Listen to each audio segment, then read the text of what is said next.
This is the 3 Arts Workshop, Week 4. Now in Dialectic, we're looking at the art of evaluating arguments. There are 2 questions we ask when evaluating supporting reasons for any claim. Are there any exceptions to the statement? And are there any absurd implications that follow if we accept the statement? Reasons which support claims are sometimes supported by inductive evidence, and that can be assessed by asking 3 questions. Is the evidence reliable? Is it relevant? And is it sufficient?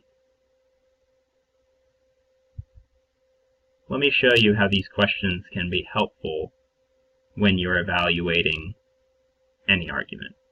Since we want our children to experience as little pain as possible, we should not spank them. Let's evaluate this argument by first asking, what's the conclusion? What's the ultimate assertion that's being made? Right here, we shouldn't spank kids. And that's predicated on this statement. We want our children to experience as little pain as possible. The causal connector since there links this statement with the claim at the end of the sentence. Okay, so let's evaluate this supporting reason. Are there any exceptions we want to take to the idea, to the notion, to the proposition that we want our children to experience as little pain as possible? Probably yes.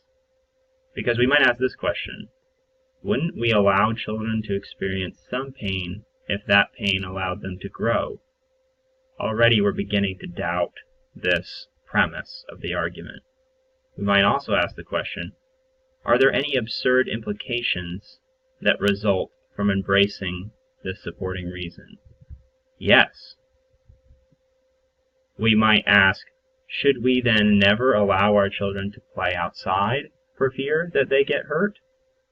If truly we're living by the idea that we want our children to experience as little pain as possible, a whole bunch of other areas of life would have to change, and change in the direction of absurdity. Let's look at our other 3 questions which help us to evaluate evidence.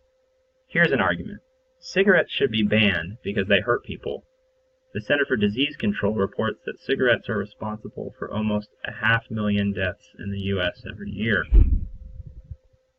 This is the conclusion of our argument.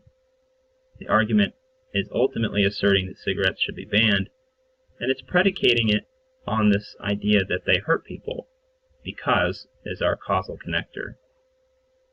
This next sentence contains the evidence, the inductive support. 500,000 deaths every year in the U.S. Is the evidence reliable? Well, yes, it comes to us from the CDC. Is it relevant? Very. It's telling us about this idea that cigarettes hurt people. Is it sufficient to prove the point that they hurt people? Indeed. So the evidence checks out on all 3 levels. We, after evaluating the evidence, need to then ask, what about the supporting reason itself?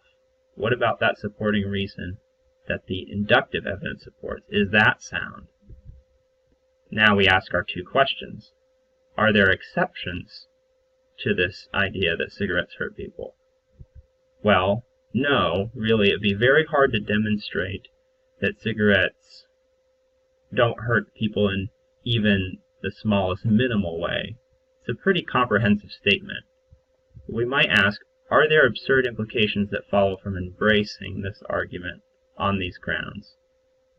Well, I think so, because if we take this argument and consider what it assumes, we might ask, should we ban all things that hurt people? Should we ban fast food, for instance?